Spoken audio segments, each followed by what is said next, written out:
இயேசு உங்களை நேசிக்கிறார். பிரியமானவர்களே, இந்த நாளில் ஆண்டவர் நம்மளோடு பேசும்படி வேதத்திலிருந்து ஒரு வசனத்தை கூட வாசித்து ஆண்டவர் நம்மளோடு பேசுகிற காரியத்தை பார்ப்போம்.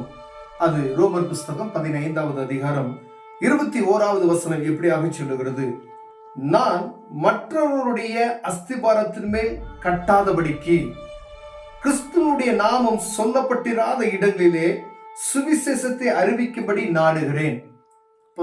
பவுல் ரோமபுரியருக்கு எழுதும்போது இப்படியாக எழுதுகிறார்: நான் மற்றவருடைய அஸ்திபாரத்திலே கட்டாதபடிக்கு.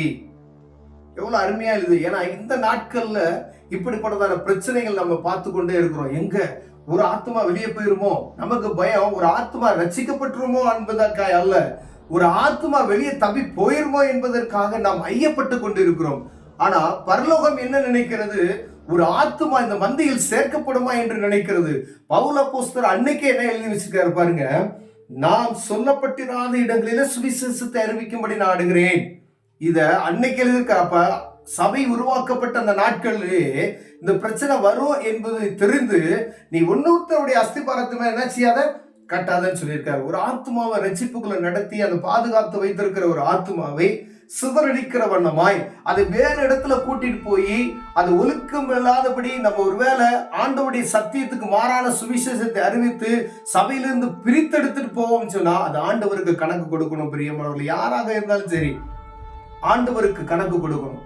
ஏன்னு கேட்டீங்கன்னா பாருங்க, அப்போஸ்தலர் சொல்றாரு, வேற ஒருத்தருடைய அஸ்திபாரத்தின் மேல ஒரு ஆமா நீங்க போங்க, நடங்க, தெரு தெருவா சுத்துங்க. ஒரு மனிதனுக்கு சுவிசேஷத்தை அறிவிக்கிறதுக்கு எவ்வளவு பாடு என்பதை புரிந்து கொள்ள முடியாது.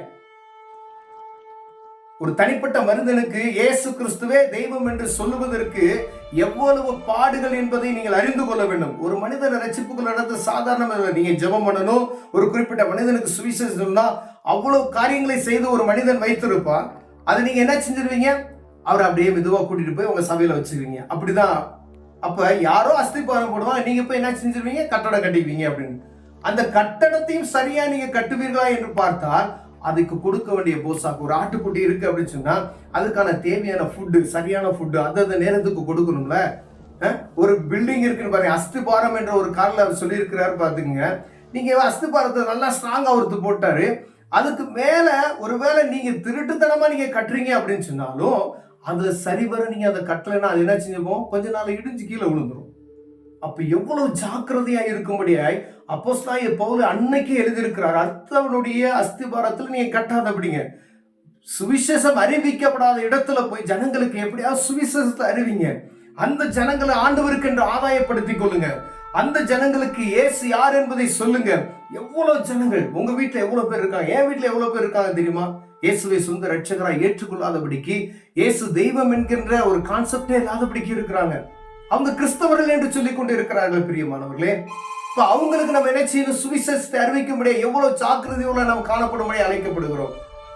ஒவ்வொரு நாளும் சிந்தித்து செயல்படும்படியா அந்த வசனம் நமக்கு நம்மளோடு பேசும்படியா ஆண்டவர் விரும்புகிறார். பிரியமானவர்களே, உங்க பக்கத்து வீட்டுல இருக்கிறவங்களுக்கு என்னைக்காவது நம்ம சுவிசேஷத்தை அறிவிச்சிருக்கிறோமா? அவங்க இயேசுவை அறிந்திருக்கிறார்களா? இல்ல நீங்க சொல்றீங்க நம்ம வழிபடுகிற தெய்வம் இயேசு என்பதை அவர்கள் அறிந்திருக்கிறார்களா? இல்ல நம்ம நற்சாட்சி அவர்களை மாற்றப்பட்டு இருக்கிறதா? ஆண்டவர் உங்களோடு பேசிக் கொண்டு இருக்கிறார்.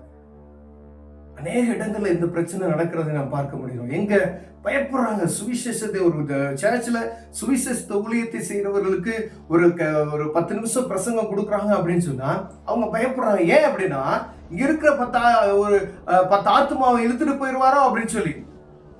ஆண்டவர் அதுக்காக நம்மளை அழைக்கல, உருவாக்க முடியாது ஜனங்களை பரலோகத்துக்கு ஆட்சி அளிக்கும்படி அழைத்திருக்கிறார். அருமையா சொல்லி பாருங்க. அது யார்? பவுலா பேதுருவா? யாரு உங்களை இது பண்ணு அப்படின்னு சொல்லுது? அப்போலாம் நீர் பாய்ச்சினா பவுலா? ஒவ்வொருத்தருக்கும் ஒவ்வொரு காரியம் உண்டு. விலையை செய்கிறவர் யார்? இயேசு கிறிஸ்து தான்.